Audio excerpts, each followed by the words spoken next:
All right. Right. I think. Sweet. Yes, it is live now. Thank All right. Christ. So we've basically changed channels here. Yep. Because we were having technical difficulties on Gray's channel. So here we are on my channel. Yay. I guess I'll provide some context. Basically, Morally Gray made a video saying you would be keen to have a conversation with me. And you said you made 2 videos about Steve Shives. 3. And 3 videos asking Steve Shives to have a conversation. Is that right? Months ago at this point, but yeah. Did he see those? I would imagine not, because he's not really the... yeah, don't worry. Anyway. Yeah. Like the engaging kind or whatever? Not particularly, no. He's engaging if it's on his terms, but yes. Oh, well. I would love... what? Other one. What were the other videos made? There was Ellen Lysell as well. She was a woman that a bunch of people shared around, including Chrissy Winters and stuff. I ordinarily wouldn't make a reply to those people, but because other people had been sharing her, I was like, all right, well, maybe it's worthwhile going. She did a 100 reasons why she was a feminist. So I went through and I was like, yeah. Yeah, 100 reasons. I was like, man, it's normally 10, but she went for the whole thing, didn't she? Yeah. So got to admire her in that regard. Yeah, I don't think I'll ever have a chat with her though, because, well, she is quite young. She's like, what, 15, 16, something like that. So, my door. Fuck your door. I know, right? And also Ash Hardell as well, because she made that, what was that video? Hey, anti-feminists. And I was like, all right, well, I'll reply to this. Why the hell not? I never expected any true reply from that, because she's, what, 250,000 something subs, probably more now. So it's like, why would you pay attention to me, sort of thing. So, yeah. But do you feel like Steve doesn't have an excuse because he's only got like 60,000, or do you feel like he should engage with people? Or because a lot of people, like, my impression is a lot of people want to talk to Steve for some reason. Like, they hate him, but they want to talk to him. I think it's because Steve, I honestly think it's because Steve is a unicorn, right? Like, he makes it, he's that sort of like, what would you call it? The forbidden fruit sort of thing. Like, he makes it so impossibly hard for people to actually talk to him that don't already agree to him. Like, he does plenty of things with people who agree with him, but when it comes to people who disagree with him, there is a notable rejection of talking to these people. Now, in many cases, it's totally justifiable, because the level of hate he receives is just phenomenal. But, like, I think what's brought him to fame in that regard is, like, the subscription to block bots, the very fact that he has an entire hashtag dedicated after him, which seems to be still going, surprisingly. And he just sort of gravitates around people that people already naturally disagree with. Like, recently he was with Chrissy Winters out in the middle of nowhere. I think they went to the inauguration together, I think. I'm not quite sure. Yeah, they were in DC, Yeah. So, like, I mean, he's got a fair amount of notoriety, considering that he was already pretty popular at one point within the whole atheist groups.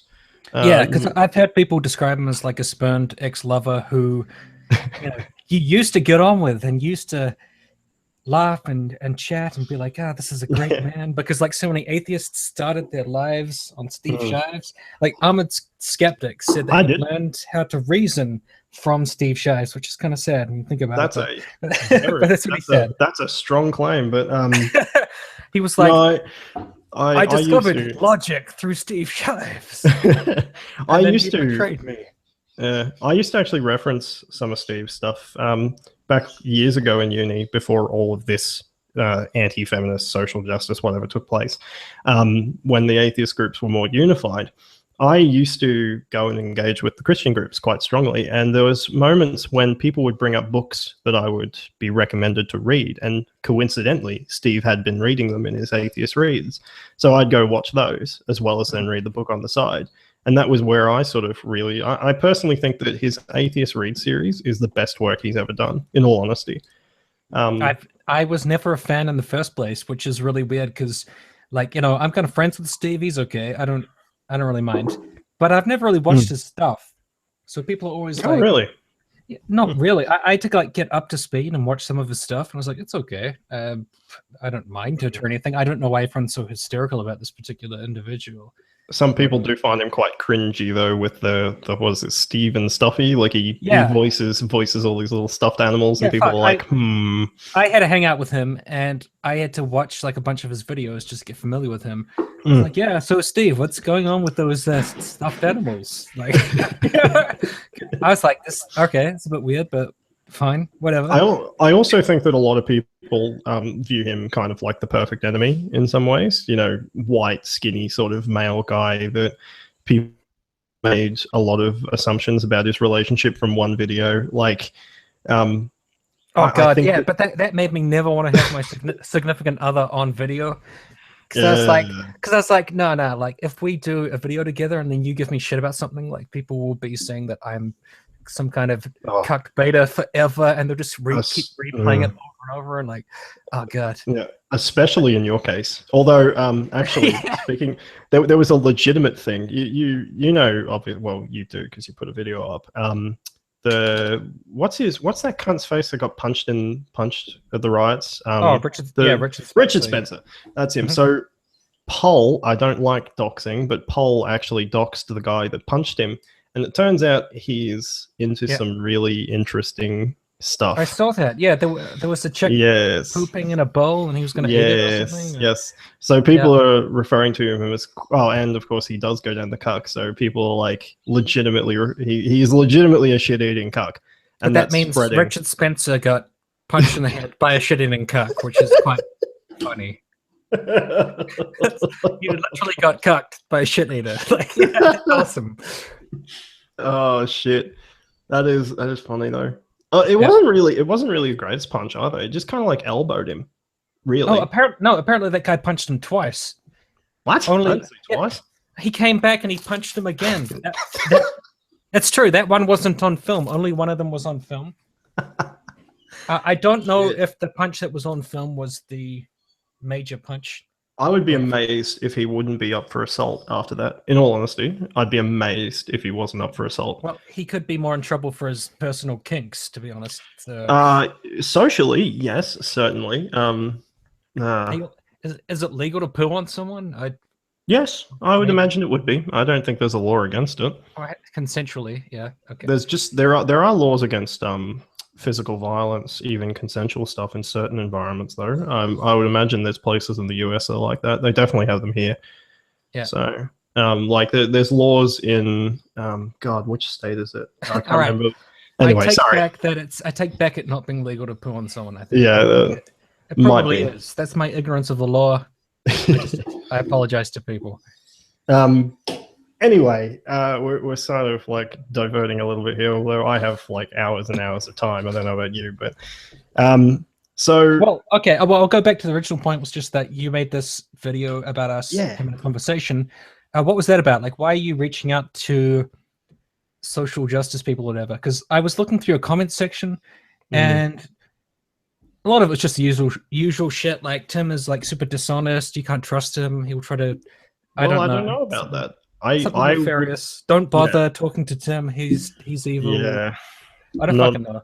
I have a lot more patience than that. So I like to actually find out what people are like. Like, if you turn out to be a horrible person, well, so be it. But I'm not going to take commenters as serious as that. So it depends. Like, what are your goals? Like, where are you coming from? Like, what are you all about? Personally, I see this little debate online, this social justice feminist thing, as incredibly divisive. And coming from the old atheist stuff, when we used to all be together as one cohesive, happy family and go out and sort of go after the Christians and whatever else, when we divided, I lost quite a few friends over that. And I've always thought, well, why are we fighting? We really shouldn't be. We agree on like 90% of bloody things. It's just a couple of things that we disagree on, namely things like there are people with trans, there are people with very obviously the feminist stuff, the social justice stuff, you get the various things. And some of the stuff I look at and go, yeah, I can understand why we differ on that, and I differ on that. And I thought that, considering from what I know of just people in general and my experiences over time of talking with people, there are a lot of people out there who seem to be basically one good argument away from changing their mind. In many respects, I could probably consider myself a bit of an apologist for this sort of anti-fem side. I'm going about this for the purpose of building bridges and, of course, trying to change minds. Now, if my mind changes, well, so much the better. But the thing is ultimately it's an honest approach at trying. Hello? Did you cut out? I can't hear you, man. You just suddenly cut off. What the fuck? What the fuck is this shit? Hello? Oh, you're back. All right. Okay, where was I up to? You were talking about having honest... Yeah, okay. So I'll start from roughly there. So I want to have honest discussions with people because I believe that we could build bridges over this and more so come together. I think that we divide ourselves a little bit too much, and this ownage culture, not a big fan of it, and I know you aren't either. So I think if we can just sit down and work out our differences, we can probably do that, to be honest. So being someone who is fairly strong on the sort of anti-feminist, although I hate that label, I think that I should have conversations with my opposition to understand them and then hopefully get them to understand me, and maybe we change each other's minds. Maybe we don't, but I think the audience will be the ones that are ultimately the goal here. But I would have to ask, like, why do you want to change people's minds? Like, what is the purpose? Like, what are you trying to make them understand or change to or see? Well, I do think that there are problems with the feminist side, and I see constant similarities in these problems among the groups. I think that we could probably change some of these, only because I think it personally annoys me, and I just kind of like the idea that people think like me. Yeah. I don't know how else to really put it. Like, I enjoy changing people's minds. It's one of the driving forces as to why I was going out and talking to Christians in the first place. So I had a bit of success with that. Actually, I had quite a bit of success with that. So I figured, why not take on a different monster altogether? So yeah, that's basically the true honesty of it. I'm out to change minds because I enjoy doing it, and I think it's probably better to build bridges that way. Because I at least think in the case of people like, for example, Steve Shives, he sees a kind of systemic racism and sexism and misogyny and all these kind of things in the system that if somebody else denies those, he sees them as an apologist in much the same way that if other people, quote unquote, make excuses for, say, Islam, they get called regressive, you know? So I think like Steve will be like, you know, you're just denying systemic racism and sexism and be like, I don't want to talk to you because you're just an apologist, and kind of block you. Whereas I feel like other people come from a different direction where like if you say, hey guys, not all Muslims are evil, they're like, you're an apologist. You're regressive, and then they block you. And I've been fucking blocked. I've like recently been blocked by Sargon of a card. Wait, what? Sargon blocked you? Yeah, and he just blocked my friend today. And Dave Rubin blocked. He's like, I wanted these open dialogues, but then when you have a different opinion than them, they block you. And so I feel like the blocking thing is not particular to any one side, because I can see people all over the place getting quote unquote triggered and blocking people. And sometimes for me, it's been a little bit difficult because I've wanted to block people, but I've decided that that's not the way that I want to go. But it's not really, for me, it's not particular like social justice people, but people seem to think it is. I mean, I don't know what you think about that. Well, I would certainly say that this is a behavior that is prominent on both sides, but I would say that it is definitely weighted towards your side, because coming from when I used to discuss with Christians, this is something I bring up a lot. Talking with Christians, they're open to a discussion on a platform that is very unlike the sort of feminist social justice, because in their doctrines, it expressly says go out and change people's minds, you know, actually engage. But with your camp, you got to be honest here. Like, there's a lot of sources that say just don't engage. Why do I have to change your mind? Educate yourself, you know, go out and do it yourself, sort of thing. I'm not the person who's the arbiter. I believe in this, but I have no right to change your mind. I have no right to do this. So as that continues, you start to see blocking and banning behaviors take place quite regularly. And coming from a position that's a little bit personal, in that I experienced a lot of that sort of stuff when the atheist stuff divided, I think I focus on that like a lot of other people because we see it so bloody frequently.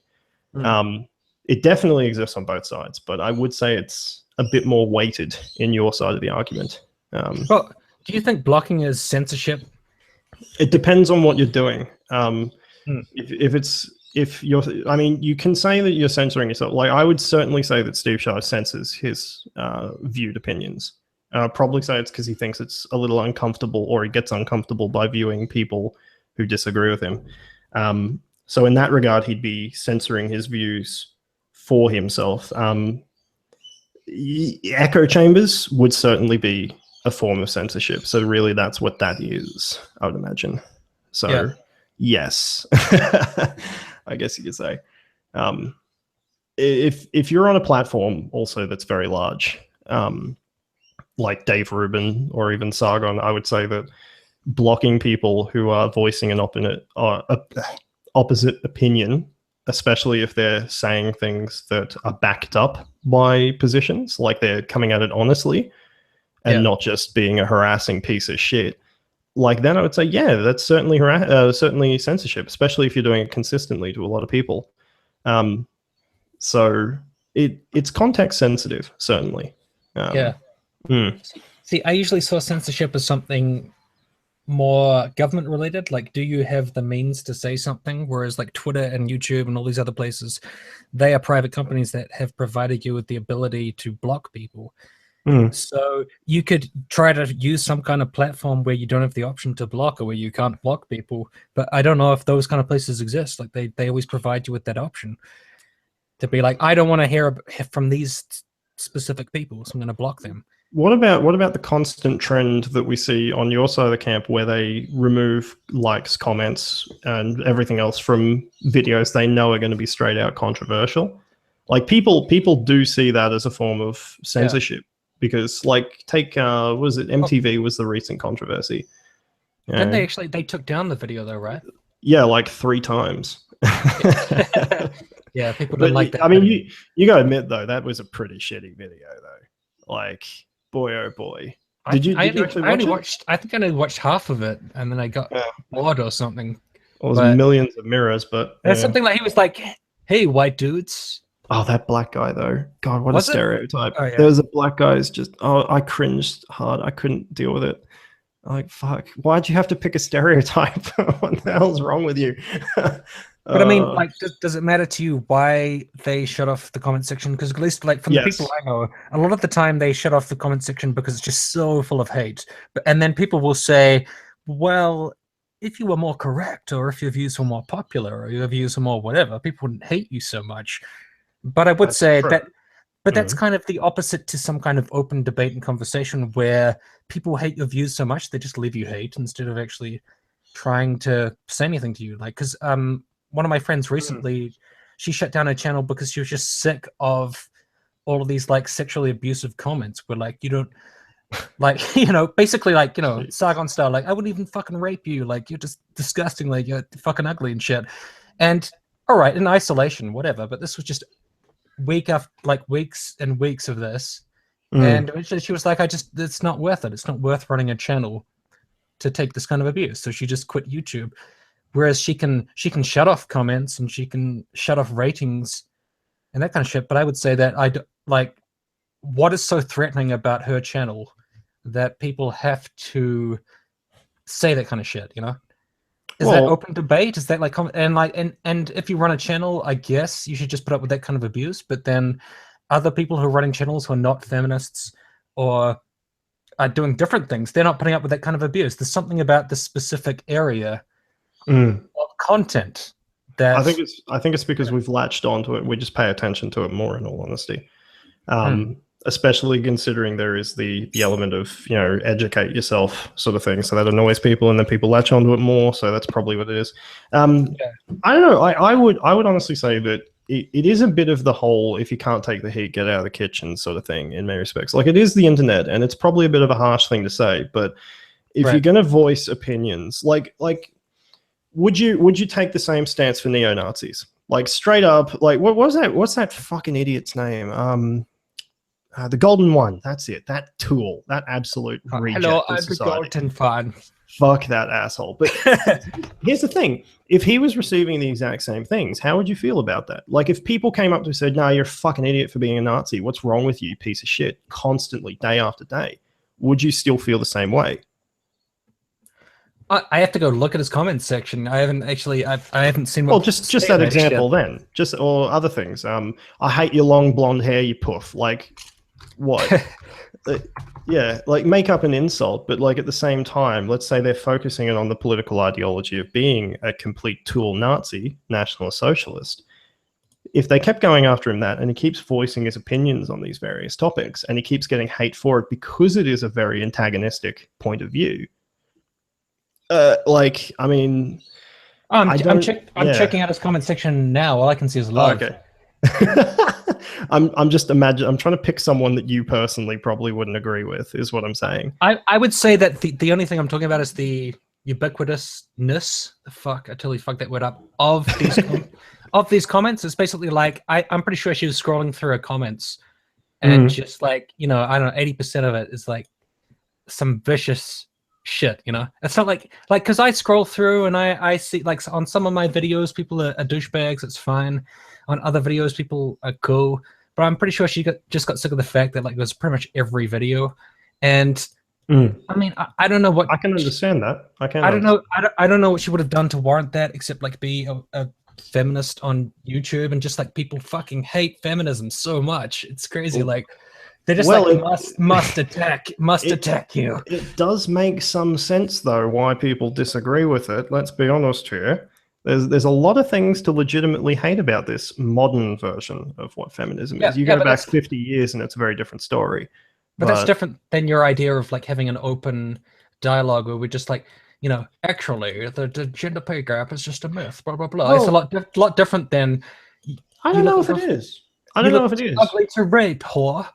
Well, in the same breath, like you have to have the freedom to offend somebody, and you have to have the freedom to be offended as well in order to truly promote a free discussion. Like, a discussion doesn't have to be productive. A discussion can be as dysfunctional as it comes, but the moment that you stop that discussion, well, then we're kind of having some issues. Like, you have the ability to opt in or out. You were taking issue with that, right? You were saying that people are preventing. No, that you want to have a mature, open dialogue, right? I personally do, yes, but my intentions are my own. Like, other people can do whatever the fuck they want, because that's how I view this nature of the discussion. Like, if people want a more rational sort of, let's have a less insulty discussion, then I'd love them to come to me. But if they want some ownage culture, well, then there's plenty of people. Like, yeah. I guess my question would be like, why are certain people's people say I take too much stock in like the comment section or whatever, but it's just an interesting way of gauging. Well, but it's an interesting way of gauging where people are at, like how they're reacting to things. Why, for example, like female feminists, if you go and look at like a female feminist comment section, it's so full of vitriol. A male feminist's comment section is somewhat full of vitriol. I would say that it's not as bad as a woman's one. I would say it's somewhat worse depending on the context. Have you seen well, maybe I've got a thick Josh Sargent? Maybe it's just whatever, but no, I haven't. Anyway, continue. Yeah. Oh, and I was going to say, like, so for an anti-feminist comment section, there's a lot more kind of like people being like, right on, fight the power. Yeah, you're the best. Go for it, you know? So, well, it certainly shows where at least on YouTube, it certainly shows where the population leans in this discussion. Like, we definitely know that the anti-feminist side is strongly more popular than the feminist side certainly is. Facebook, it's a little bit of a different story. Facebook, there is a lot of there's a lot of feminist groups, particularly the more closed private groups that get a lot more happiness. But even on I see that a lot of the but that's because they're blocking maybe outside commenters from coming in and being like, oh, of course, they're private groups most of the time. Cuck motherfuckers.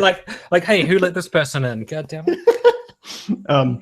But there are some notable examples on Facebook that thrive off of hate, which they actively use it as a clickbait would be their article. Like, have you seen the feminist the group Women's Rights News on Facebook? No. This one, I love this one because it's such a deliberate troll. It's amazing. Like, they post clickbait articles like you wouldn't believe, pro-feminist. Many of them are incredibly inflammatory, and they're designed for the sole purpose of making people fight in the comment section. And the funny thing is, they're not designed for people to go to their website, because if you follow how many comments there are on the Facebook page versus how many people have actually gone and watched the bloody video or the article in question, it's such a disparate difference between the two. It's incredible. How do you mean designed to make people fight? Like, what does that mean? Okay, so you'll have like, this is why I chose to have an abortion. Suck it, men. You know, like weird shit like this. Or fucking, what was a good one that came out recently? There was like a big thing that was straight out going after, can men even be feminists? You know, really inflammatory titles. And then when you go into the comment sections, even feminists are now fighting, and they thrive off of this shit. So it's an interesting paradigm on Facebook even, I find. I don't know exactly where I'm going with it. I was just saying, like, this is the thing I've observed. But I feel like there are certain things that just drive people wild. Oh, and certainly. Like some of them is like patriarchy. If I made a video like how patriarchy makes men abusive or some shit. Oh, I mean, fuck, that would light things on fire. Imagine if I made that video, people would go absolutely berserk. So I try to avoid, like, I personally try to avoid using things that, like, they could be good discussions and they could be topics that we can actually talk about, but I feel like people can't handle it and they just fly off the handle. Like the moment you mention patriarchy, like you said, you had a video about Christy Winters and patriarchy and that kind of thing. There's something about certain feminist theories that people just can't deal with. Totally agree. So I try to like not talk about some things because I just can't be bothered with the fucking hassle, because like my own YouTube life is already difficult enough. Just vaguely mentioning feminism is just enough of a fucking hassle. Well, I respect you for soldiering on. There's no doubt about that. But what was I going to say? I also find that there's, like, have you noticed how many of the actual atheist group themselves happen to be identifying as the anti-feminist thing as well? Have you noticed how many of them happen to be anti-feminists, and particularly gamers as well? I've noticed these sort of trends with this. One of the things I see consistent, and you probably will disagree with me on this, but that's okay. The parallels that a lot of these feminist points of view sort of, for lack of, well, actually, lack of more appropriate words because it's a funny word, trigger people, right? Trigger people into remembering a lot of their experiences with religious folk. Patriarchy, rape culture, a whole bunch of other different things. You cut out again. What the fuck? Why is this happening? Hello. All right, you're back. Hello. Right. Okay. It's certainly my ISP. This is going to be a bitch. I'm going to have to call them up and get that fixed. Anyway, there are a lot of parallels that people notice, especially from the atheist community. Just focusing on patriarchy, you look at the dogmatic aspects of the ideology, not ideology, the idea itself. You look at the theory. You look at the sort of make it up as you go along sort of aspects that seem to get played out in many different realms when talking about these topics. People draw links, people draw comparisons, and then they go, okay, well, this is no different than what I was finding before. So I think that has a lot to do with why people find a bit of disagreement with this, because they already have a pre-based sort of, I wouldn't say bias, but you know what I'm kind of saying? Like, yeah. So I would say that's certainly part of why people have problems with those, because, yeah, there's that sort of inbuilt feeling against it already. Right. Because it does have, like, I have noticed that there certainly is parallels with a lot of the feminist positions and what we used to talk about when it came to religion, the dogmatism being a very strong one. So this idea that you're either for equality being a feminist or you're not, that's very dogmatic in a lot of circles, and that rubs a lot of people a lot of wrong ways. So yeah, I don't know if you've noticed that, but but I would say, like, coming from the social justice side, I suppose, like, there are certain, for like you were just saying, you know, if you mention patriarchy, or if you say why there could be more than two sexes or two genders, that's not allowed. You can't talk about that stuff, otherwise you're anti-science. And that people will go completely fucking mental? Well, it depends on it depends on what science you're talking about. If you're talking about social science, it's different than if you're talking about biological science. But also, the problem with social science is that people who continuously shit on social science will then go and use social science in a video crapping on feminism, and you're like, you know, your last video said social science was bunk, and now you're using social science to say feminism is bunk. So you need to make up your mind, like, what is allowed to be used. I think I think you're right on that. I have noticed that, especially with some of the people who start with an S.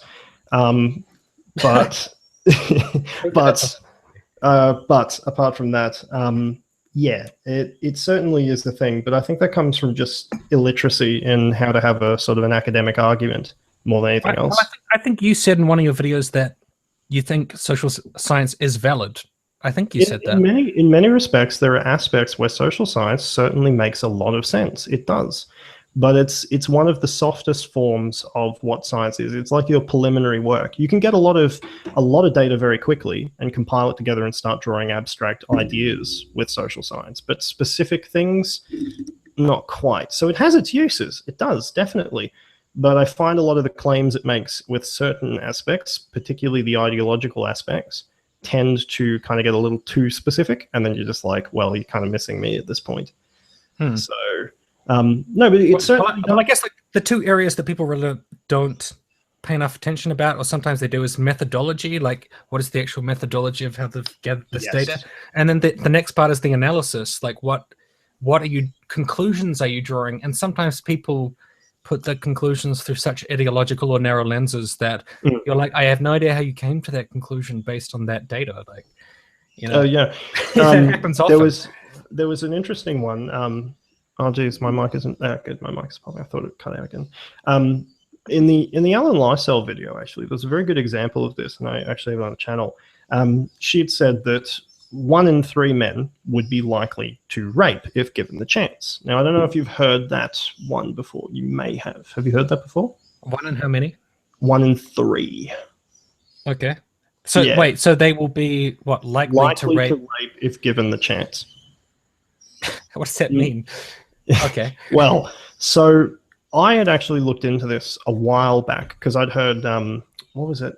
Fucking think tank John Iderola from the Young Turks. He'd reported on this as well, and I don't know if he ever retracted or whatever. And I was like, Jesus Christ, that's fucking huge! What the hell? What's going on here? When you look up the study, there was 83 people, and that actually got filtered down to like 70 something because there was a couple of exclusions from it. And then you sit there and you go, what the fuck? These people are generalizing 70 people's experience to the entire population. Like you can then take that and say, okay, maybe that cohort is. But beyond that, no way. I'm not even sure what that means by likely to rape. Yeah, well, like, what is the other thing that was very interesting is does that mean like they'll get in that situation and they'll be like, maybe I'll do this, maybe I won't. Pretty much, because they also had a like-it scale, which is a like-it scale is when you have 1 to like 10, or well, it's usually an odd number, like 7, right? And you dot in your likelihood of however it is. So 1 being least, 7 being most.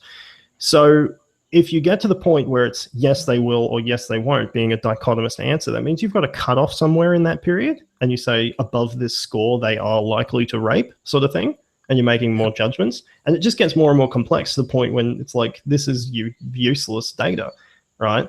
So when, you know, you see... But I guess it could give you a general sense of just some kind of area in which men will rape, I guess. But that specific cohort, maybe. But beyond that, no. Well, it's useless. I would say, in terms of being that specific, like 1 out of 3 are likely to rape, like that doesn't make any fucking sense at all. But no. I would say that's not the case anyway, but... Yeah, well, and that's the thing. You have to look at the methodology. You have to figure out what they mean by that. Like what... Exactly. You know, so it's kind of vague. And when you've got a like-it scale, it's pretty hard to work out what people mean because you're just ticking a number. So, right.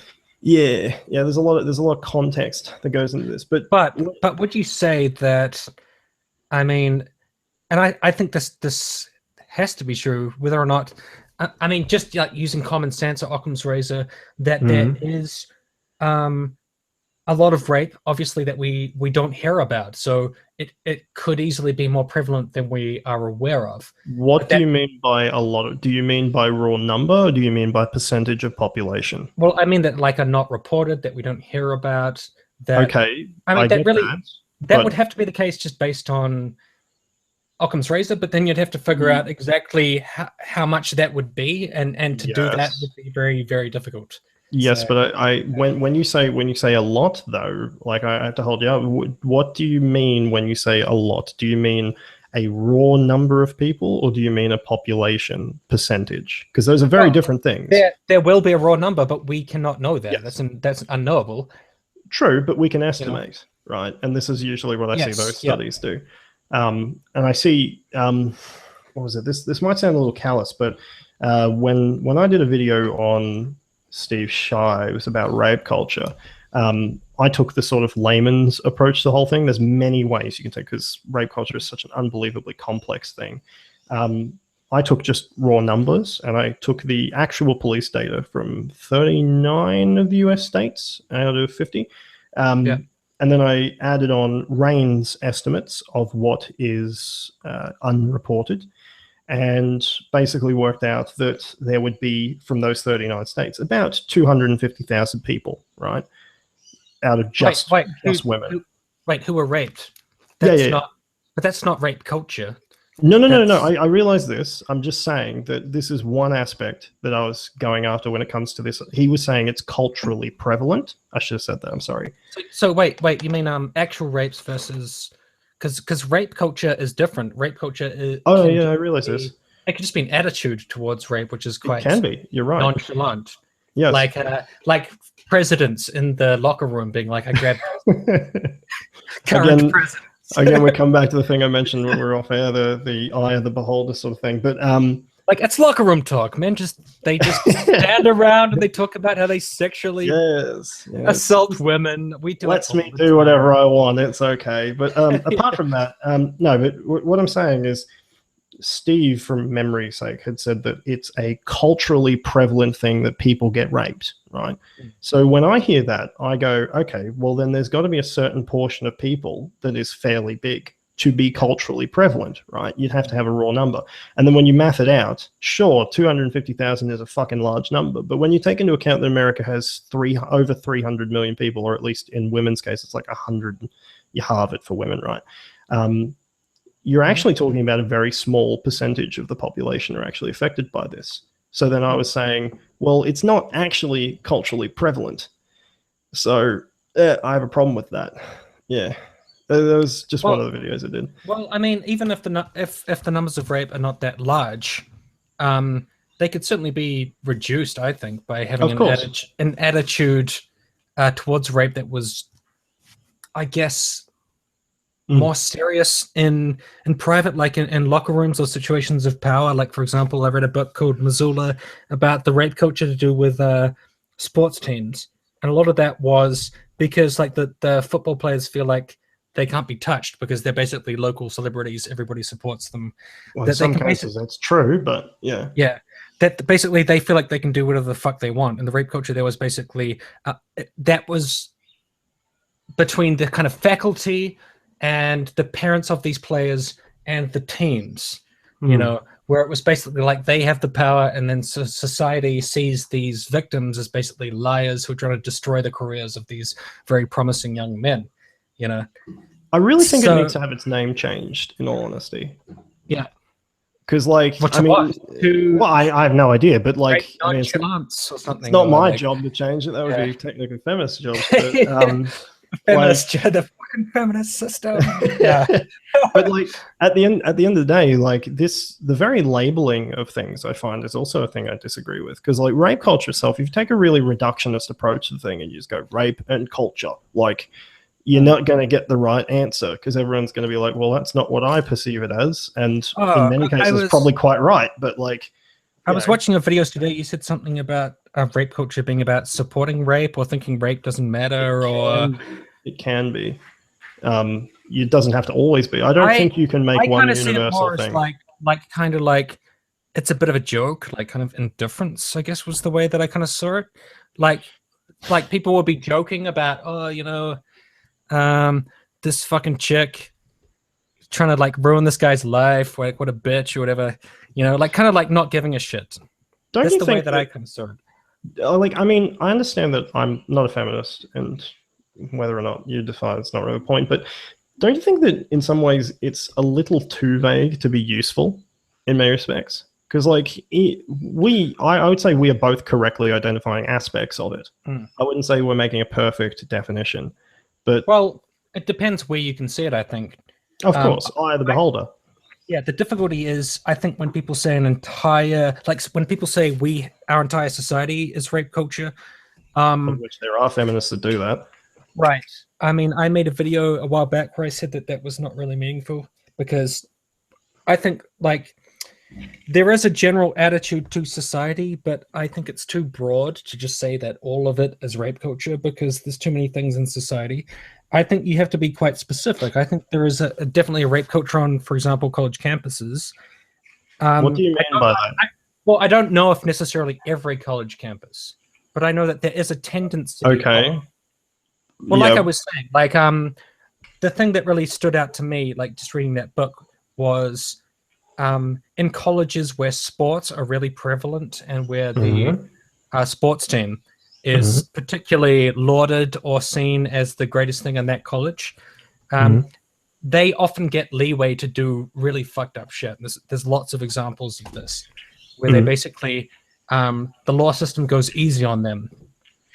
But that could be a matter of kind of like celebrity versus non-celebrity, when like Roman Polanski, for example, like raped this girl way back in the day, and he basically got to get away with that for decades.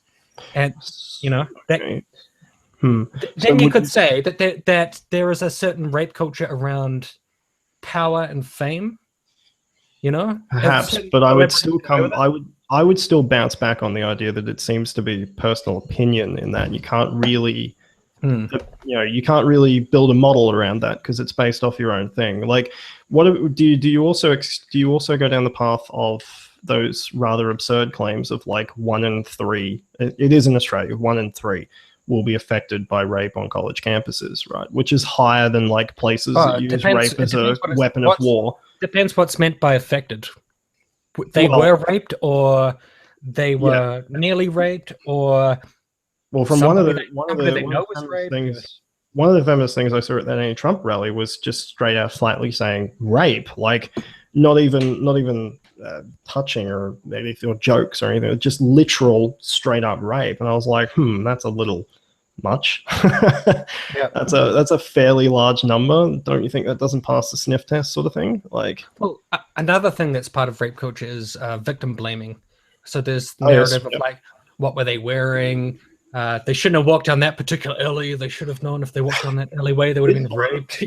This one's actually, I've always found this one really fascinating, because in part I find people negatively attribute this a little too much, because you have aspects of, oh, you shouldn't have been wearing this, or what were you wearing? That's a really important question, because you need to know things like that in many cases to actually ascertain the scenario. Like we start breaching into that sort of that abhorrent listen and believe bullshit, which basically is guilty until proven guilty in many cases.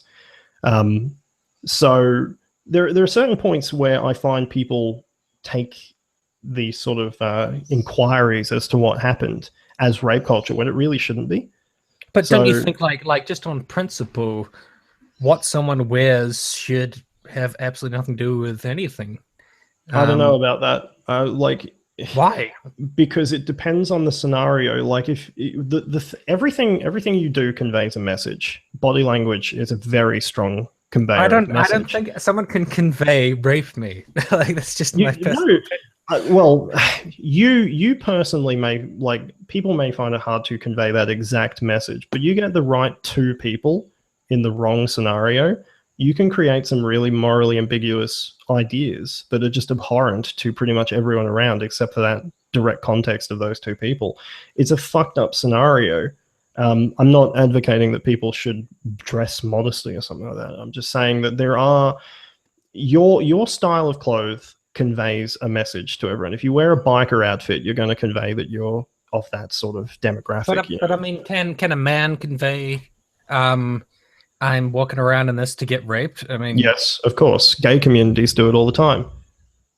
Wait, so they will be walking around to get raped by other men? Well, I wouldn't say they're intentionally. intentionally. I wouldn't say they're intentionally getting raped. Of course not. But if you dress in a certain way, it will affect other people when they view you. Now, I'm not saying that that means that their actions are justified. That takes a very, to me, well, I mean, that takes a very low view of your fellow humans, that they are looking for an excuse. Or is it a very realistic view? Because, like, again, if I wear clothing from a particular thing, whatever it is, a particular clique, a group, whatever, I'm conveying the message that I'm part of that group. If I am, what would be a horrible scenario to dream up? Like, I hate doing this, but like for the sake of the argument, if you're loud and out there and you're dressing in really skimpy sort of clothing and you're doing every drink under the sun and you whatever else, it doesn't give people the right to do it. But will it give people the impression that you're an easy target? Damn fucking straight it will. And that's a problem. Like, it's a self-preservation more than it is a what would you say, an invitation sort of thing. So, well, I think a distinction we can draw here is with the victim blaming. It's often saying, in a more philosophical sense, that you deserved it. Whereas, are you trying to say that it's more of a practical thing? It's more. I don't think anyone deserves it. Like, I don't want to get wrong about that. Yeah, well, that's the rape culture aspect. But are you saying it's more practically? You have to be careful because there are fucked up people out there doing fucked up shit. Absolutely. Yeah. I'm saying that your actions convey a message to those around you, and you have to be very aware of that.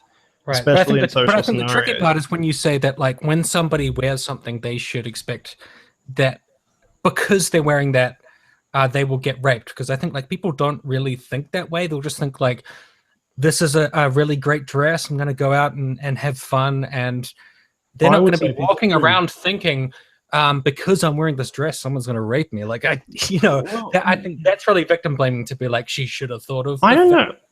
I don't know about that, man. Rape her, and all she's doing is walking down the fucking street after having a fun night. You know, we have a couple of popular club areas in my environment, and while I've stopped doing that as of the last few years, there were a number of women that I used to do stuff with, and to be honest, they would be thinking of that. Now, I would never, because I don't think I'm going to get raped. I'd probably be more likely to get hit by some tradie cunt on PCP, but.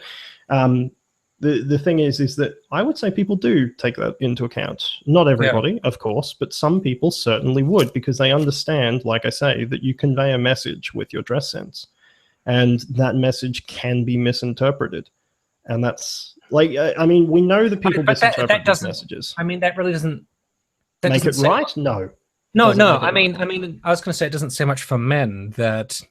Why? It doesn't say much for women either. I mean, it's on both sides. It's a human thing. It's not a gendered thing. Like, we both do it. And we both do it. In what universe does a man have to worry about what he's wearing because he's going to get raped by a woman? Like, well, no, it doesn't. It doesn't have to be rape. Like I'm saying, like if I'm in a bar and I'm male, happily, and some guy walks in on PCP and wants to punch something, is he going to hit a guy over a girl? Probably. Most people are men that get in the physical altercations at these clubs.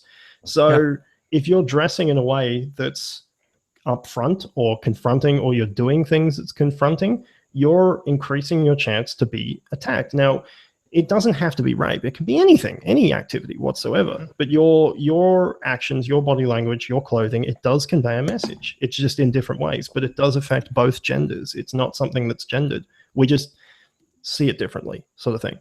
So I think we could say rape is certainly I would say that rape is certainly a more of a gendered thing, unless you're looking at the gay community. I would say the gay male community would have to deal with it more than what the straight male community would. But well, I mean, I can actually, like, I think we just pretty much agree if we're just talking about practicality. Of course. I think it's because when I think of rape culture, I think more of a judgment call, or like it's more value based. It's more how people decide to say how to judge a rape, like how to judge something happening. And I think that that takes the onus off the actual aggressor and the person who did the crime and puts it onto the victim. But if we're talking just in terms of practicality, like, yeah, of course you should give advice to people and be like, be careful about what you do. Well, it's the same thing as carrying weapons. World. Yeah, but I think when you go into like the law aspect of it, or how we should judge these things, the onus should not be on the victim. The onus should not be on the victim to have not worn the wrong clothes. I think that's absurd. Of course not. Absolutely, you're right. But the onus should certainly be on the victim in all cases to prove the rape happened. Do you agree with that? Or the offence, whatever it is, happened? Well, that's a different issue, because like it's true, but that's where the listen and believe. That's got nothing to do with the clothes. We don't have to worry about clothes in that situation. It's true, but we've agreed on this sort of stuff, so I'm just like, maybe we won't get very far on the clothes thing, but like the listen and believe thing would obviously be a natural step from that, but we don't have to talk about that if you don't care. I just think it's funny. Listen and believe came directly from Anita Sarkeesian, and it's like, I thought it was more Lacey Green. No, it was Anita Sarkeesian. She came up with it. Oh, okay. I'm pretty sure it was. Fuck, if it did not have been Lacey Green. No. Anita has been rather influential, although she's dying off quite a bit. It was Anita. Okay, there we go. Yeah, okay.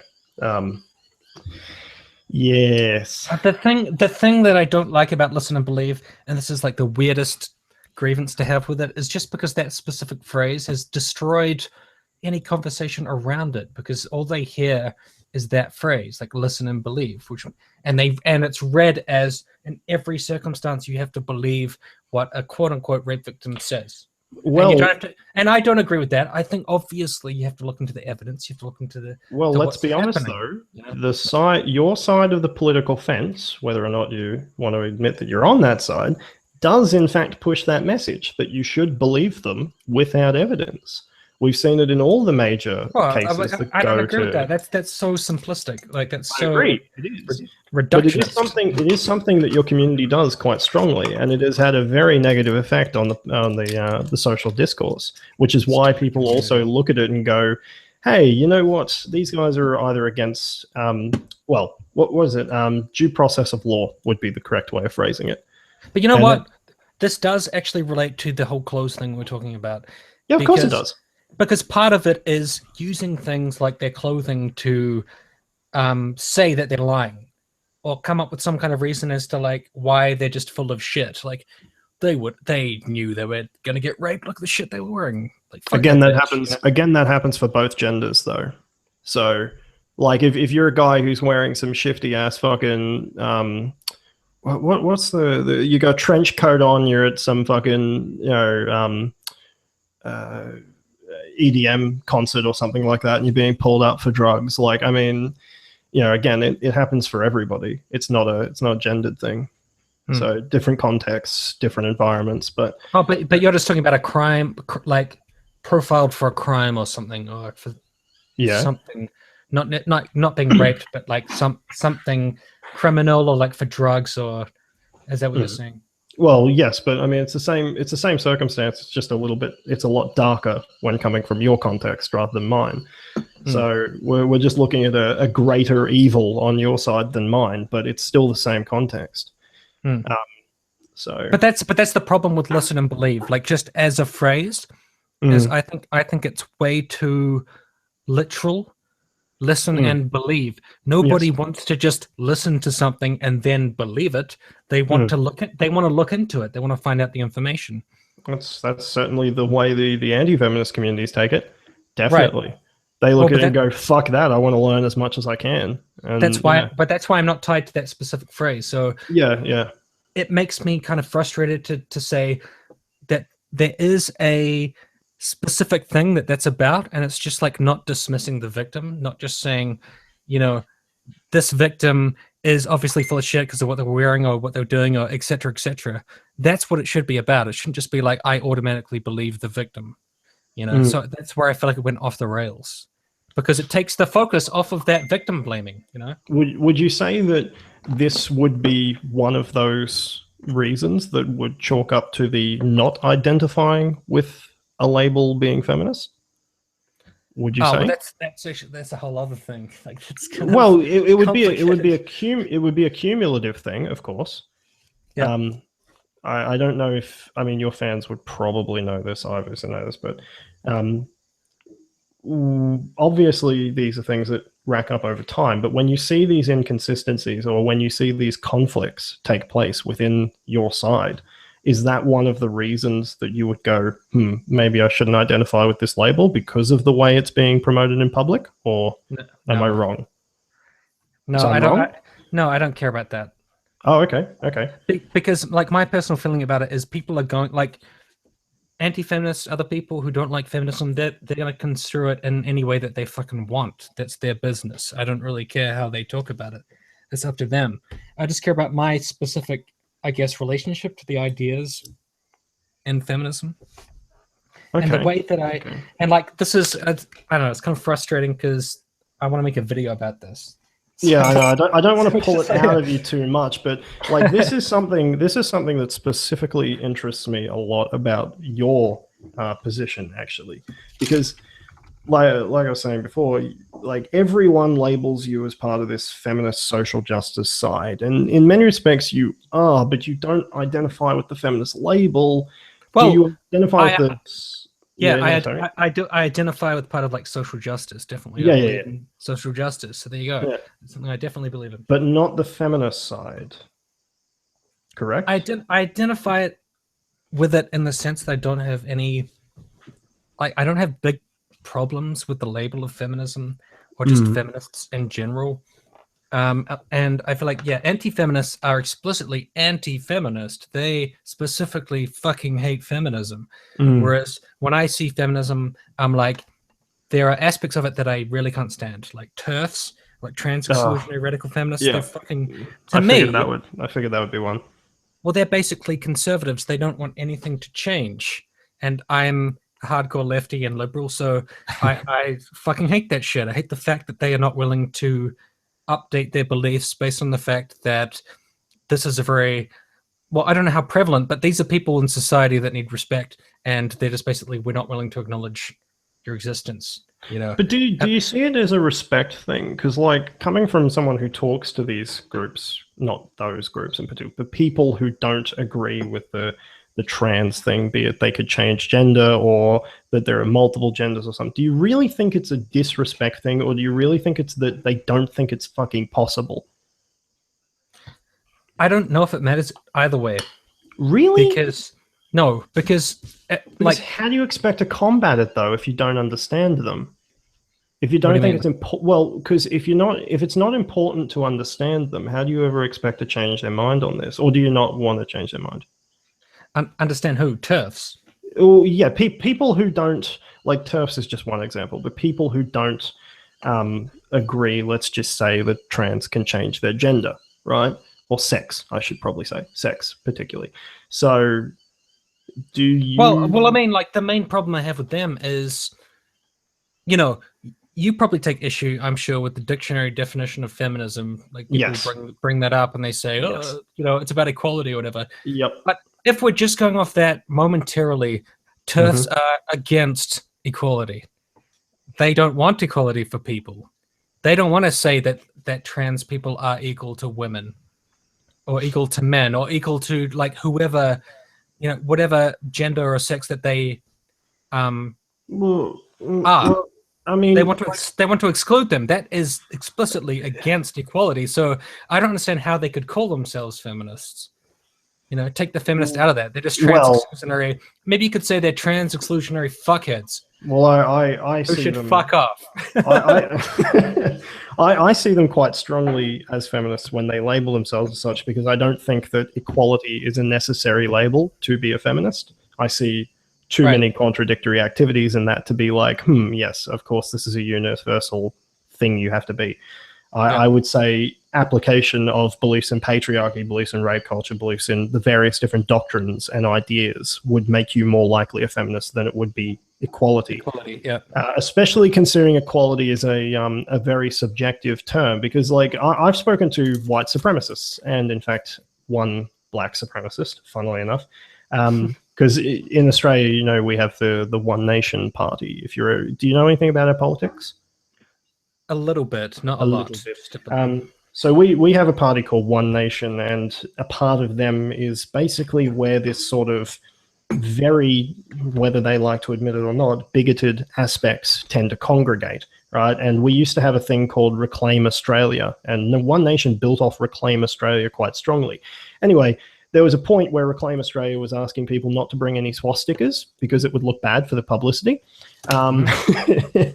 I got to talk to a couple of these white supremacists, and it's very interesting because they see what they're doing as equality, which comes back to the idea of subjective nature. They see the opposition, being Jews and blacks and whatever else, as greater or infringing upon the future of the white people and stuff like this, and thus fighting that equals equality, sort of thing. Kind of like how fighting patriarchy, being already a subjective concept on top of a subjective concept of equality, equals being for equality, sort of thing. So yeah, the reason why I don't see that as a necessary label is, of course, because it's too subjective. You know, Right. your person may not agree with what another person's idea of equality is. Well, but it's funny because that also means that the definition of feminism is subjective in the sense that I could say, what's feminism about? Oh, it's just about equality, and it's about love, and it's about unicorns, and it's about, you know, all the beautiful things in the world. And then what's your definition of feminism? Oh, it's a female supremacy movement that's trying to oppress men and, you know, kill all the male babies in the womb. And neither two are more or less valid, unfortunately. So this is why when I get down to defining who a feminist is, I start looking at the belief structures rather than the actual, so like, you know, the concrete stuff. But in the very least, like in my worldview or my perception of, like, I see feminism more in terms of what I would like it to be. I would like it to be, well, I mean, in terms of those competing definitions, I would like it to be the one about equality. So when I see TERFs and SWERFs and other radical feminists that I think are not living up to that ideal, I would prefer to say that I have no interest in being associated with you guys. I mean, think they may be part of feminism, and I may not have that much of a problem generally with feminism, but I have a problem with that type of feminism. So there are types of feminism that I do not like. Yeah, I don't want to be associated with. I think you and I are pretty much identical in that, except I go a little bit further than that. Like I see the same complaints. I go, okay, well, I have my personal idea of what I would prefer the world to be, blah blah blah. And talk to me like 3 years ago, I probably would have certainly considered myself a feminist, guarantee. But then once I started looking into various things, I was like, I don't like this label very much But that's the thing about anti-feminism, tends to say that there is a kind of specific feminism and it's bad, and that represents kind of all feminism. So I'm anti. In terms of a general sense, I would say that certainly does exist, because your public representation is pretty bad. It's not a positive thing, and it's not the media's fault in many respects. Like, you could say that there's media sources, which there certainly are, that are going out of their way to bait people and get the worst shots they can. But you go and look at shit like Milo Yiannopoulos. Don't particularly like him, but when he keeps doing his faggot tour, and every single fucking time he has something, there is always some useless fucking protest and some useless screaming person that doesn't do anything of any use at all and is just infuriating. Like, they don't have to try. And as people continue to see this, how do you define useful in this sense? Well, it's more of a word that I'm just throwing out there more than else. More like, what would be a better word to use to convey the feeling?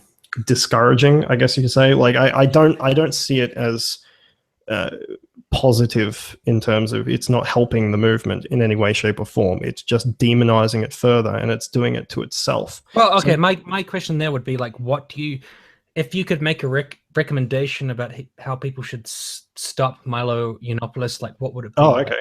How Oh, can you? oh, What that's do you easy. do? I had Is a it? massive no, I had a massive fucking discussion about this. Milo Yiannopoulos is a fucking troll. He is trolling the world, and he is an incredibly powerful troll. But every single time there is a protest where something outrageous happens, he gets stronger. The reason why he's so fucking powerful right now is because the left has an inability to discuss. We've forgotten how to argue with this person. You need to sit down, you need to argue out the points, you need to present statistics, because that's what works with the left wing. It doesn't so much work particularly well with the right because they're more. But I don't necessarily agree with that, because Okay, I have seen Milo Yiannopoulos do lots of appearances on TV shows and like debating with people, and it's always like oh the yes, headlines. It's always like Milo Yiannopoulos wrecks a feminist. but She is that's destroyed, and I agree.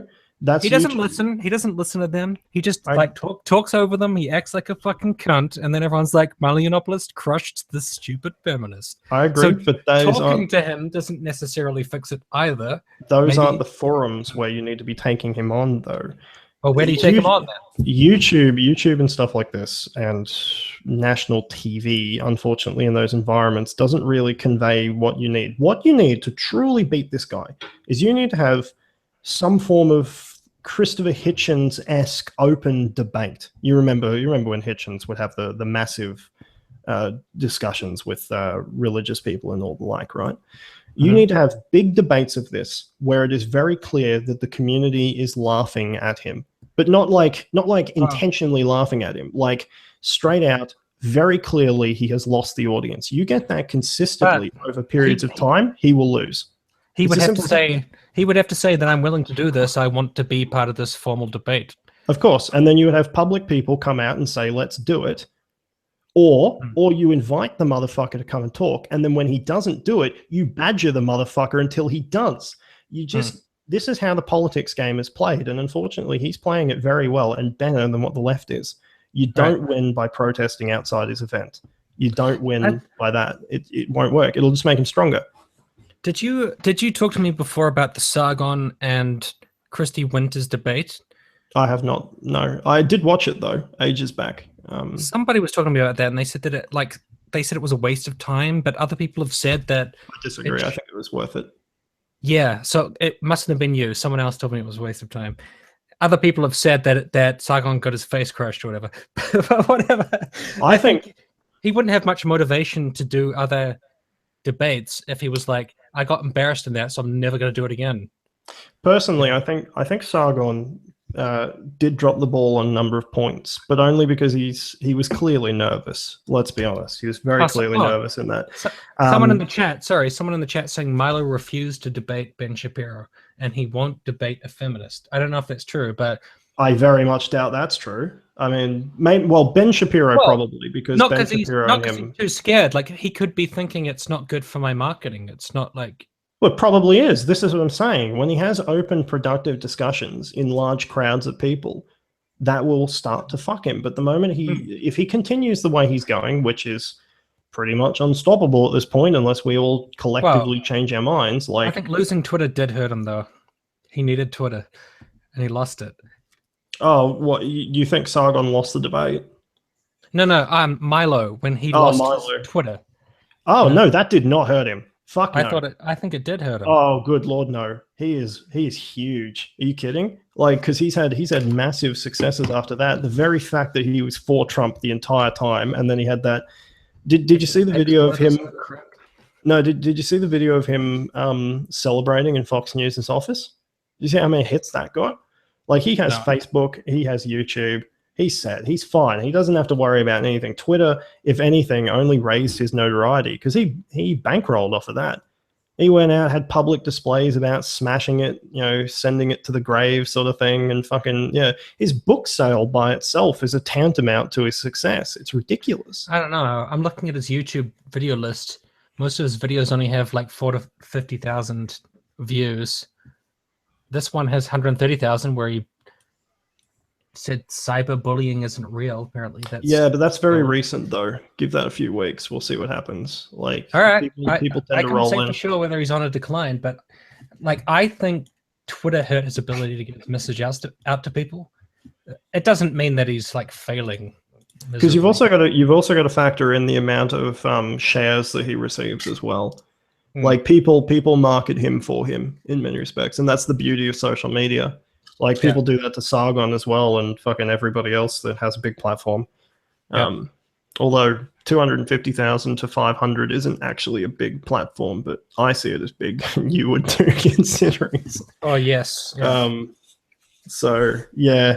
No, but honestly, the way to defeat Milo is to have open air public discussions and not so much debates, because debates are, 5 minutes of your call, 5 minutes of your call, question time, 5 minutes, like that. No, you have to have actual discussions that hopefully don't end in shouting matches, or if they do, it's shouting matches on his side where he's obviously angry, as opposed to just taking the piss.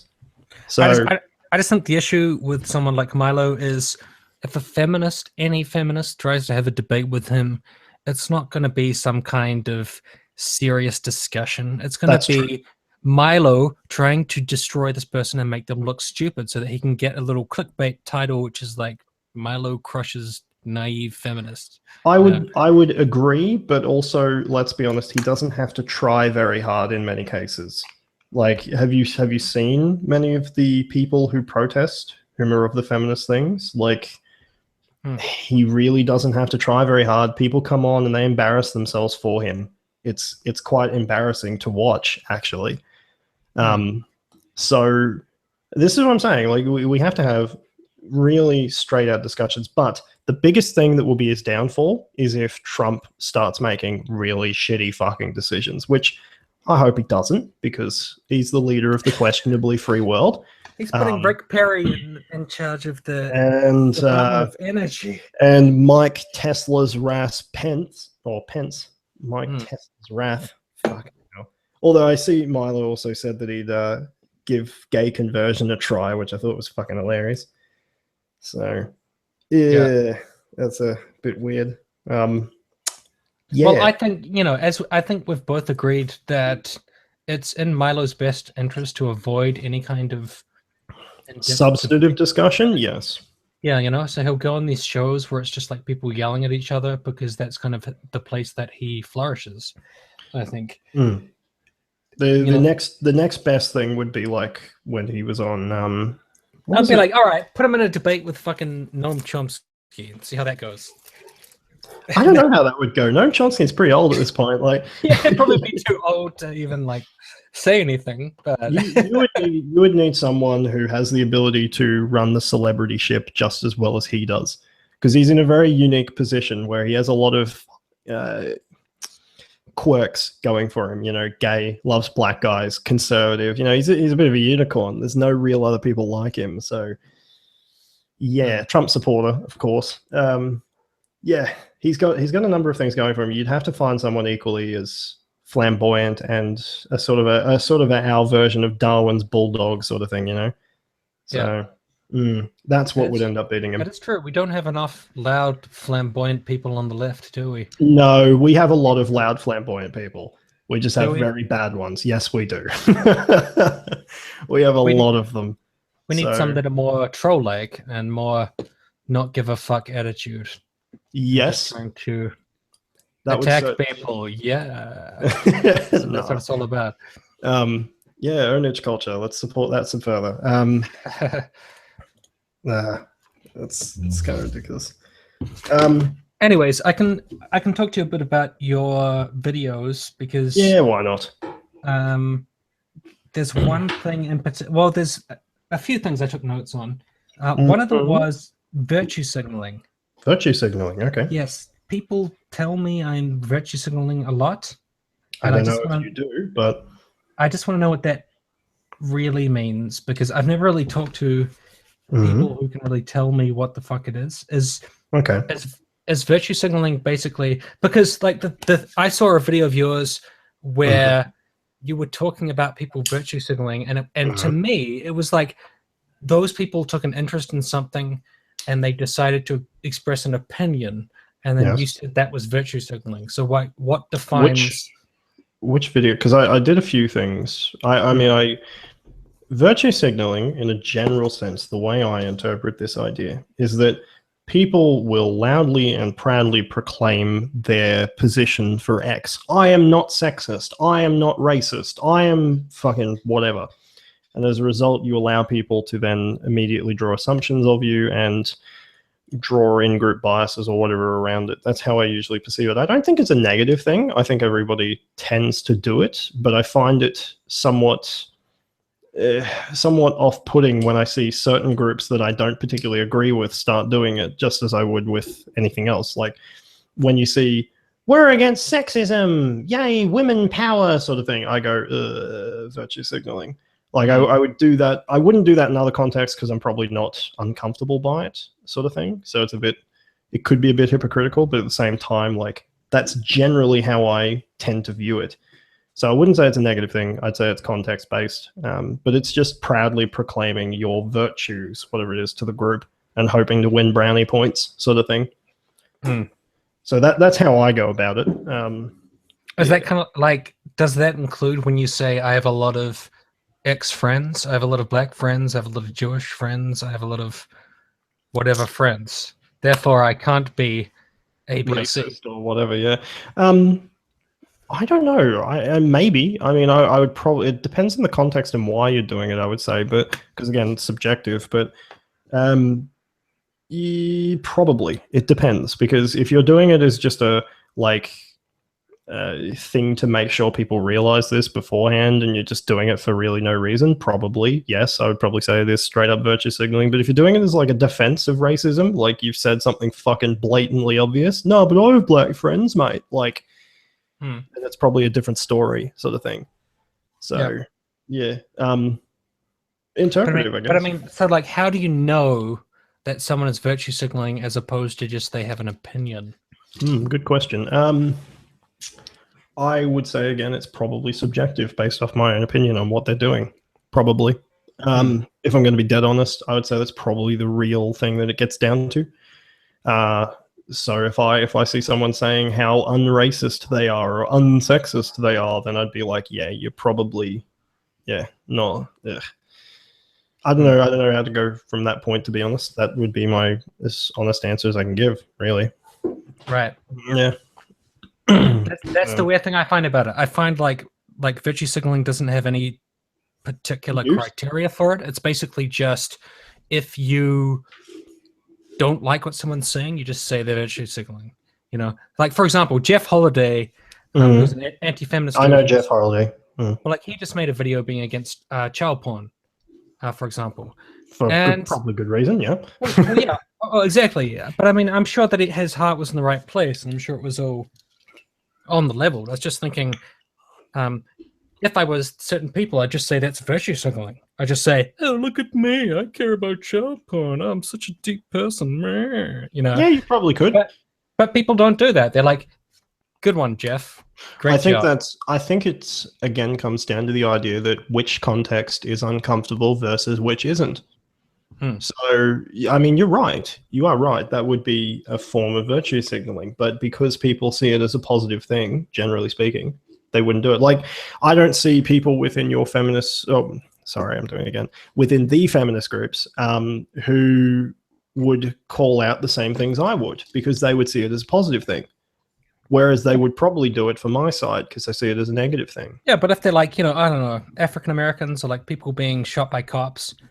You're like, I think that's a really big concern. I think like him shooting that guy in the back is pretty fucked up. Oh, virtue signaling. You're just trying to like look like you care about people being killed who are African American. Yeah, I really, you know, it depends on the charitability of the person. Like if they're definitely. You can obviously have moments where people just misinterpret, of course, because again, it is clearly subjective and people are uncomfortable in many respects about talking about race relations or race violence or whatever else, especially from the white side, which I find quite interesting because it's so attributed to racism these days. So yeah, I would say that would probably fit, but also depends on the eye of the beholder again. There's a lot of subjective shit. But I think that's my issue with virtue signaling, is it's so subjective. It's basically...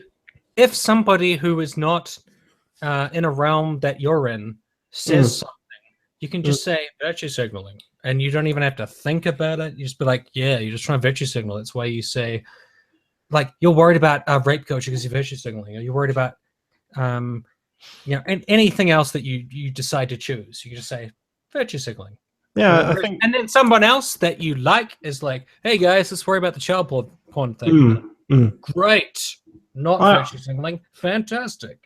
I think you've correctly identified something there. To be honest, it's a little bit silly in many respects. No, so I see where you're coming from for that, and I think you can see where I'm coming from when I say it's quite subjective. So I'd probably say it's quite useless, in all honesty, given this context, saying that something is virtue signaling versus isn't. So, yeah. That's interesting. Yeah. Because I think I saw you use that in one of your videos. I can't remember specifically what you were talking about. I think it's a knee-jerk thing, pretty much, but I'll probably think about it again. I did use it in the most recent one because I was simply pointing out that these people were virtue signaling their points of view. So from that, I could then gather what the crowd is like. So particularly they were saying, who's here from the Women's March? We're for equality. Put your hands up. So they put their hands up and I'm like, yeah, I know which crowd I'm in now, sort of thing. So I would say that's definitely virtue signaling. Would it be a negative thing? I don't know. But I feel like if you're at a rally for a specific thing and someone says, can you show that you're at this rally for this reason, and you put your hands up? It's not virtue signaling. It's just being like, yes, that's why I'm here. No, I'd say it still is virtue signaling. I'd just say it's I'd say it's expected though, but like it's still because it applies on all things. Like it doesn't have to be. It doesn't make any sense. Well, if fucking Nazis go to a rally, put your hand up if you love fucking hail Trump. It's like. That's still virtue signaling. That's a bit of a roll call. Like, yes, that's why I'm here. I love Trump and I'm fucking Nazi. Wait, so hang on. Wait, so do you agree that the Nazi version is virtue signaling? No. Yes or no? No, you don't. Okay, so you don't think either of them are virtue signaling? No, they're basically like, yeah, that's why I'm here. That's why I put my hand up.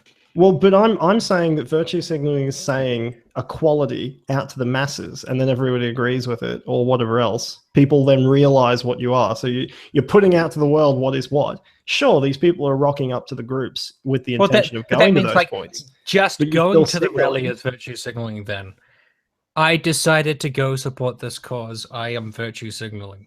That's why I went to the rally. That's why all the people went to the Women's March. You know? Sure, why not? Virtue signal. I mean, I would say I would probably restrict it to like verbal or outward indicators of things. So like holding a sign would still be virtue signaling, but like arriving at a rally. But that just means caring about stuff. Caring about anything is virtue signaling. Only if you express it in a public manner. So if you make a YouTube video about anything you care about, you're virtue signaling. In a sense, you probably would be, yes. That means everybody's virtue signaling all the time, like when they have an opinion. Yes. Oh my God, people need to shut the fuck up. But again, I don't think it's a negative thing. I'm just saying that this is a thing that happens. But people do look at this as a negative thing because people see it only in negative lights because they only call out the shit that they don't like. So, okay, here's a question for you. Do you think there's like anti-virtue signaling where you signal the fact that you have no virtue? I feel like people do that sometimes. Like on Twitter and shit, people are having an argument and then someone's like, no virtue. People are like, yeah, they're like talking about something. The other person says, I don't give a fuck what you think, faggot. Kill yourself, whatever. But they're anti-virtue signaling. Like I'm signaling the fact that I don't care. But they're not but they're not actually really like, I mean, unless they're expressly saying that they just simply don't care. Like if they're just saying get fucked or something, I mean that could mean a number of things, but maybe. I don't know. People edgelord out.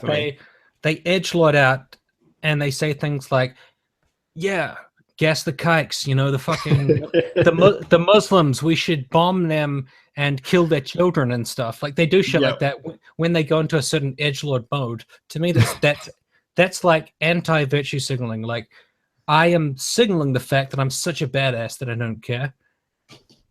Maybe. Have you ever I haven't noticed that? thought of it, but maybe. I don't know. I've definitely noticed that sometimes. Like I people, honestly don't know. Yeah. I think it works both ways. You know, like people go out of their way to say, like, I don't care about anything. I don't care about human life. I don't care about goodness. Thinking about it, probably. Probably. I haven't honestly bothered to think about it. But maybe. Yeah, maybe. Who knows? Maybe I'll make my mind up on that one day, but probably won't be this stream. But yeah. This is your first stream, so I mean, I hope it's. Well, it's not my first stream. It was my first attempted to host stream, but yes. Bugger me. Oh well. I did have a specific question from your video because I watched your video about which one? Well, the one 10 something about feminism. 10 something about feminism. Oh, okay. Yeah. Gee, that narrows it down to one video in particular. Yes. 10 things feminisms should do. Oh, okay. So you're going that one. The New Year's resolutions video that I posted. Yes. Oh, yes. that's the one. Yeah. There was okay. Like I watched this video, but there was one bit in the entire video that I took issue with, and it was the only one. Really, I wanted so many more. Because the rest of it. The rest of it was just like your opinion and shit. And I'm like, all right, you've got an opinion, fine. Okay, this is going to be interesting. All right, yep. The bit about Jess Phillips. Oh, here we go. Yep.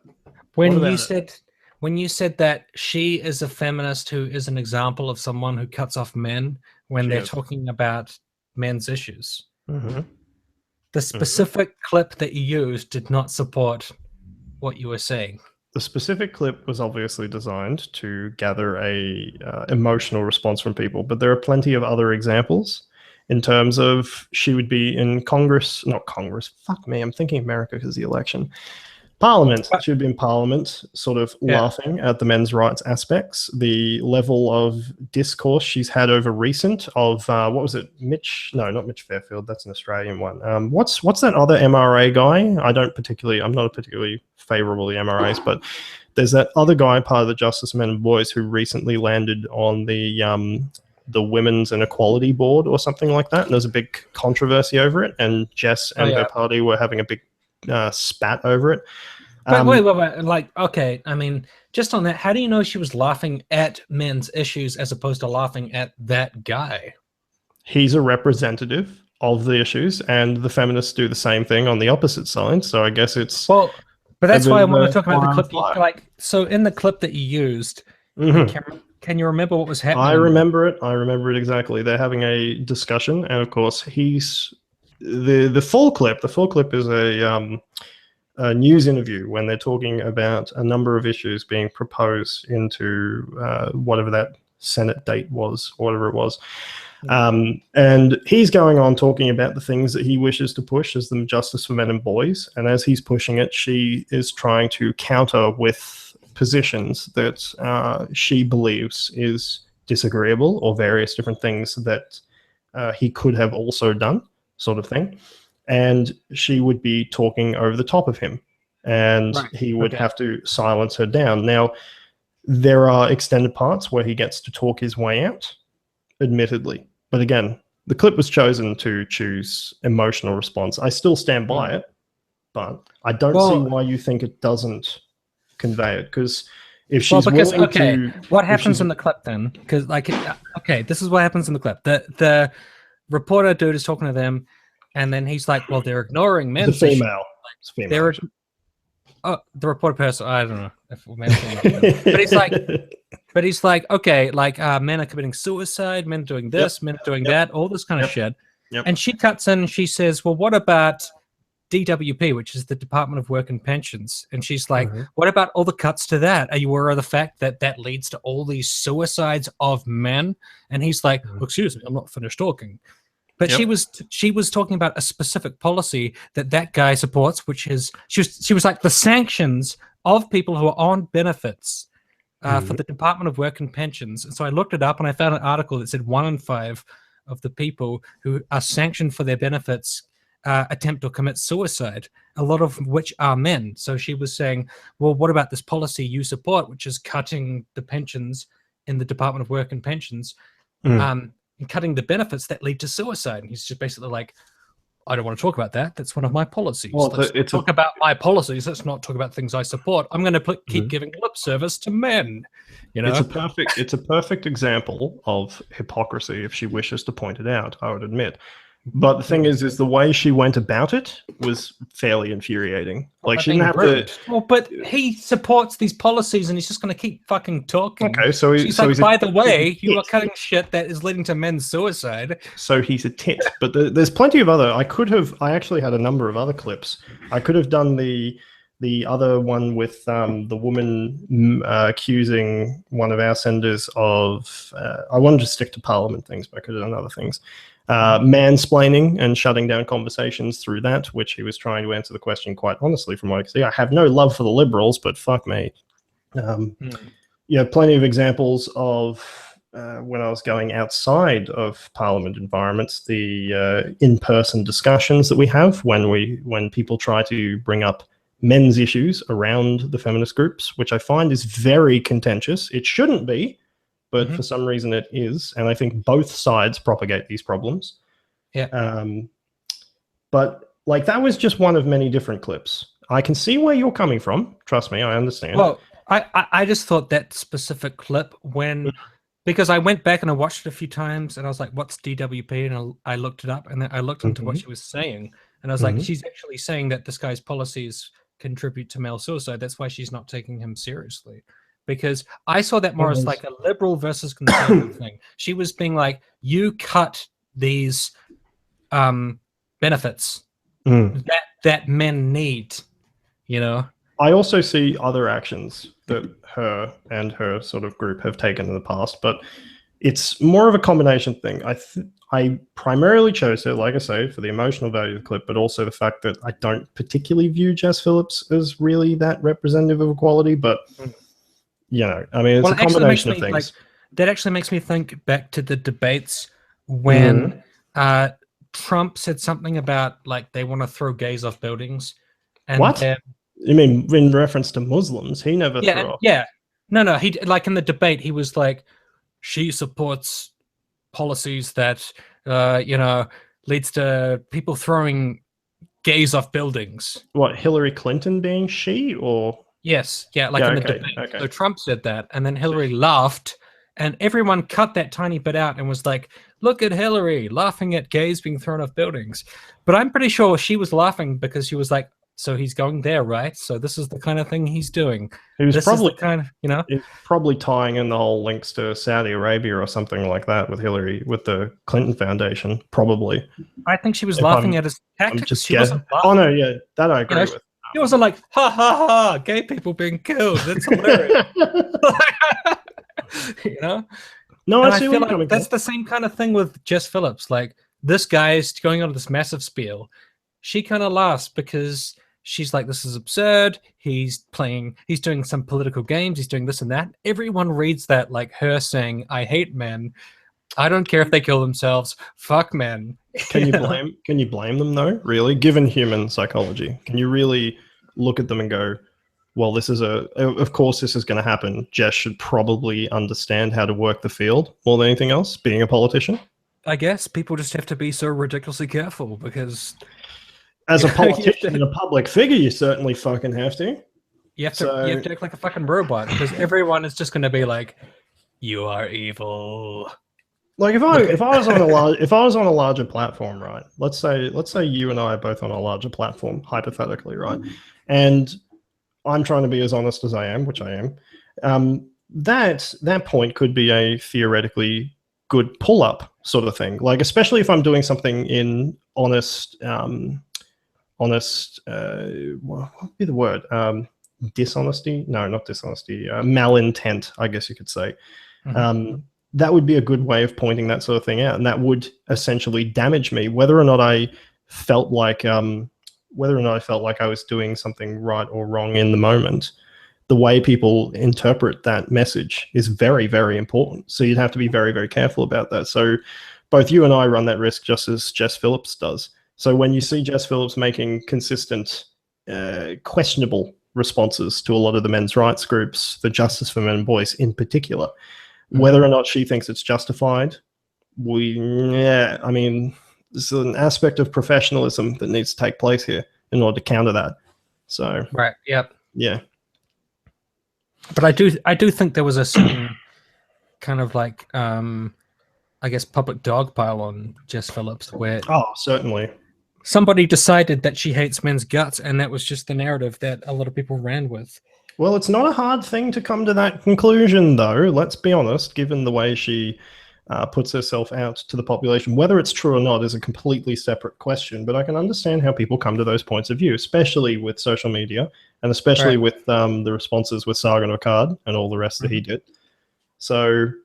Right. Yeah, because I mean, like, yeah, I don't think that the thing with Hillary laughing at gays getting killed was her laughing at that, but a lot of people did, and a lot of people do, and that does have a very damaging effect. I think it's true that optics certainly are important. I think we agree on that. You know. Oh, certainly. Yep. I mean, I find soundbite stuff quite abhorrent more than anything else. Very dishonest in many respects.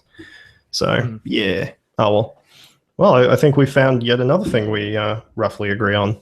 Like I said, we'd find probably a few things we agree on. So, you know. Well, I think you've got a whole bunch of other people that you need to debate. I do. I do.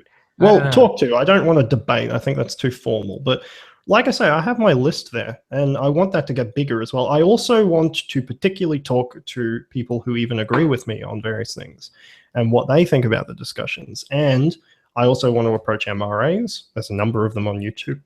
Oh, dear. There's a number of them on YouTube. I also want to approach a whole number of different people. Certainly branch into the whole religious thing yet again, blah, blah, blah. So I want to make this as big as it can be. So it'll be fun. Awesome. Futures. Well, we've gone over time. I said probably an hour, and we're an hour and 45. Yeah. Sorry about that. That tends to happen. I have very long streams. This has been actually quite entertaining. I really enjoyed this. If we're gonna end it now. All I can say is I apologize to everybody I disappointed, because that always happens. I'm sorry I didn't do what I should have. And I'll try to be better in the future, and I'm very sorry. That's my sign-off. That should be my sign-off. Do you think you've disappointed people? How would you disappoint people? Really? I was supposed to wreck your face and be like, everything that you said, I counted so extremely that you died. And then you just quit YouTube because you're so embarrassed. Right. That's what I'm supposed to do. Damn it. Fair enough, I guess. You love rape. I love rape. Well, yes. Is that in the comment section? Rape blamer. I don't know, man. I have been called a rape apologist by a bunch of people, unfortunately. I think people have very high expectations, and I think the way that I say it is just, I can't force people to agree with me. I can just talk to them. We are going to go away from the conversation with me having a different worldview. I'm not necessarily going to think everything that you said was ideal. I'm not going to think I necessarily said all the right things. Of course. But I mean, that's just fucking life, man. That's just that's the nature of it. You know? Well, I think, though, this has been quite productive in many respects. I don't think there's been any gripes at all about this. I'm quite happy with this. I would hope to have conversations like, people will probably listen to this that are on my list, right? And they'll probably go and look what my list is, particularly people like Chrissy Winters. I would love to sit down with her and go through the patriarchy video I did. I would love to see a reply from her. Yeah. So if she ever watches this, you think she'd destroy me? You'd be damn. Oh my god, I'm shaking, mate. But I would very much like to sit down and go through that with her, actually, because I think I've identified a number of things that need to be addressed. But yeah. But I think, people can go back, they can listen to it, and they can make up their own minds. And that's life. True, but it's up to us to make the most convincing argument. So, is it? Why? It absolutely is. For the sake of Muhammad, who's listening from heaven. Sure. Allah. Fucking Allah. God damn it. An asshole. He's listening. He's going to decide. Well, yeah, I'm not a big fan of that sort of stuff. But, yeah. No, but it is. It's up to us. Because, if we're going to have a discussion in a public forum, we have to make the most convincing arguments to change the ideas of the public. And if we make shitty arguments, we make shitty arguments. But if we make good arguments, then sweet. Like, that's just how it goes. I think I'll just make a video as a follow-up to this, talking about how all your points were terrible. Okay. Yep. And then I'll make one that just is swearing for 3 hours straight. And it'll be a great conversation. Sweet. All right. Well, I guess All that's right. our hangout. So thank you everybody for listening. Yep.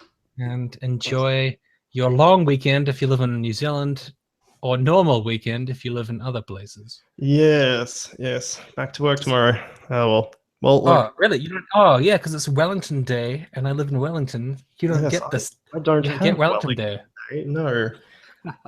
All right. Well, thanks for talking, Tim. We'll have to talk more in the future because this was entertaining. I liked this.